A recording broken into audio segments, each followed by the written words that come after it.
ખરેખર એક કિલ્લાને અજય શું બનાવે છે?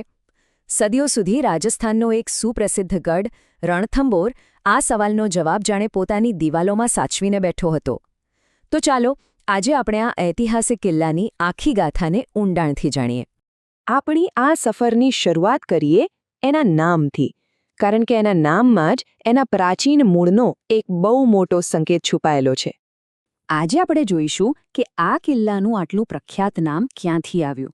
પછી એ પણ સમજીશું કે કેમ એ એક અજેય ગઢ ગણાતો હતો અને મોટા મોટા સામ્રાજ્યો એને જીતવા કેમ માંગતા હતા.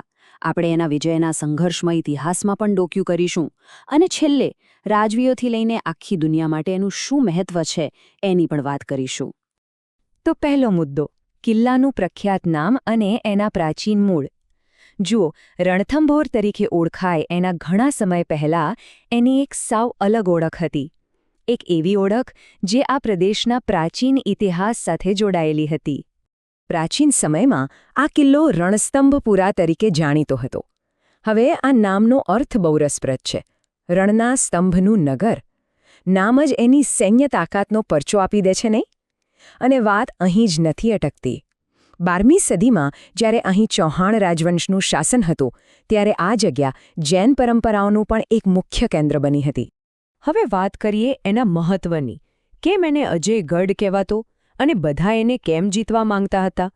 મતલબ એવું તો શું ખાસ હતું આ રણથંભોરમાં કે મોટા મોટા સામ્રાજ્યો સદીઓ સુધી એના માટે લડતા રહ્યા? આનો જવાબ છે એની ભૌગોલિક સ્થિતિમાં. જરા વિચારો, 700 ફૂટ ઊંચી એક વિશાળ ટેકરીની બરાબર ટોચ પર આ કિલ્લો આવેલો છે. એટલે કે એને એક કુદરતી સુરક્ષા કવચ મળેલું હતું, જેને ભેદવું લગભગ અશક્ય હતું. જો આ કિલ્લો 10મી સદીમાં ચૌહાણ શાસકોએ બનાવ્યો હતો અને એની બનાવટ અને એની ઊંચાઈને કારણે એ અજેય ગણાતો. ત્યાંથી આખા પ્રદેશ પર નજર રાખી શકાતી હતી. મતલબ કે જેનો કિલ્લા પર કબજો એનો આખા વિસ્તાર પર કબજો. એટલે જ તો એ સત્તા અને નિયંત્રણનું એક બહુ મોટું પ્રતીક બની ગયો હતો. એક એવો પુરસ્કાર જેને દરેક શાસક મેળવવા માંગતો હતો. અને જ્યારે કોઈ ચીજ આટલી કિંમતી હોય તો એના પર બધાની નજર તો રહેવાની જ. બસ આ જ પ્રતિષ્ઠાએ એને સતત હુમલાઓનું નિશાન બનાવ્યો. અને અહીંથી શરૂ થાય છે ઘેરાબંધી અને સત્તા પરિવર્તનનો એક લાંબો અને લોહિયાળ ઇતિહાસ. તો ચાલો હવે એના વિજયના સંઘર્ષમય ઇતિહાસ પર એક નજર નાખીએ. આ સમયરેખા જુઓ, આખી કહાણી કહી દે છે. 10મી સદીમાં ચૌહાણોએ કિલ્લો બનાવ્યો, પણ પછી 1192માં ઘુરિદ વંશે એને કબજે કર્યો. થોડા વર્ષો પછી 1226માં દિલ્હી સલ્તનતનું શાસન આવ્યું અને 1301માં અલાઉદ્દીન ખિલજીએ એક લાંબા ઘેરા પછી એને જીત્યો. આ સિલસિલો અહીં અટક્યો નહીં. 1568માં મુગલ સમ્રાટ અકબરે એના પર વિજય મેળવ્યો અને છેવટે 17મી સદીમાં જયપુરના કચવાહા શાસકોના હાથમાં આ કિલ્લો આવ્યો. મતલબ કે સત્તા સતત બદલાતી રહી. અને દિલ્હી સલ્તનત માટે તો આ કિલ્લો એક જુસ્સો બની ગયો હતો. આ જુઓ, સુલતાન બલબને 1248 અને 1253માં 2 વાર પ્રયત્ન કર્યો, પણ નિષ્ફળ રહ્યો.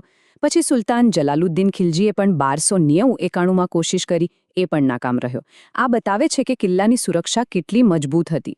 છેવટે 1301માં એક લાંબી અને ભીષણ ઘેરાબંધી પછી અલાઉદ્દીન ખિલજીને સફળતા મળી. સદીઓ સુધી યુદ્ધો જોયા પછી હવે આ કિલ્લાની કહાણીમાં એક નવો વળાંક આવે છે. હવે એની ભૂમિકા રાજવીઓથી લઈને આખી દુનિયા માટે બદલાવાની હતી. એક નવા વારસાનું નિર્માણ થવાનું હતું.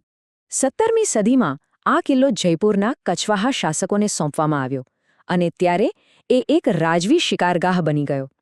હવે એની દિવાલોમાં તલવારોના ટકરાવનો અવાજ નહીં, પણ જયપુરના મહારાજાઓના શાહી શિકારનો ઘૂંઘાટ ગૂંજવા લાગ્યો. સદીઓ સુધી આ જ ચાલ્યો. અને પછી આવ્યો આધુનિક યુગ. અને આ યુગમાં આ કિલ્લાના ઐતિહાસિક મૂલ્યને માત્ર ભારતમાં જ નહીં, પણ આખી દુનિયામાં ઓળખ મળી. યુનેસ્કોએ એને વિશ્વ ધરોહર સ્થળ તરીકે માન્યતા આપી. મતલબ કે હવે એ કોઈ એક સામ્રાજ્યનો પુરસ્કાર નહીં, પણ સમગ્ર માનવતા માટે એક અમૂલ્ય ખજાનો બની ગયો.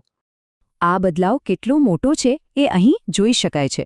જે એક સમય યુદ્ધનો કિલ્લો હતો એ આજે વારસાનો સ્મારક છે. જે ક્યારેક રાજવી શિકારગાહ હતી એ આજે એક સંરક્ષિત રાષ્ટ્રીય ઉદ્યાન છે. અને જે સામ્રાજ્યો માટે એક પુરસ્કાર હતો એ આજે આખી દુનિયા માટે એક ખજાનો છે. આ રૂપાંતર ખરેખર અદ્ભુત છે. અને આ યાત્રામાં સૌથી મહત્વનું વર્ષ આવ્યું 2013. આ જ વર્ષે રણથંભોરને રાજસ્થાનના પહાડી કિલ્લાઓના ભાગ તરીકે યુનેસ્કો દ્વારા સત્તાવાર રીતે વિશ્વ ધરોહર સ્થળ તરીકે જાહેર કરવામાં આવ્યો. અને આ દરજ્જો મળવાનો અર્થ એ છે કે હવે એની આ મહાન ગાથા આવનારી પેઢીઓ માટે પણ હંમેશા સુરક્ષિત રહેશે. તો રાજવંશી તાકાતના પ્રતીકથી લઈને સમગ્ર માનવજાત માટેના એક સ્મારક સુધીની આ સફર. આ કિલ્લો સમયનો એક મૌન સાક્ષી બનીને ઊભો છે.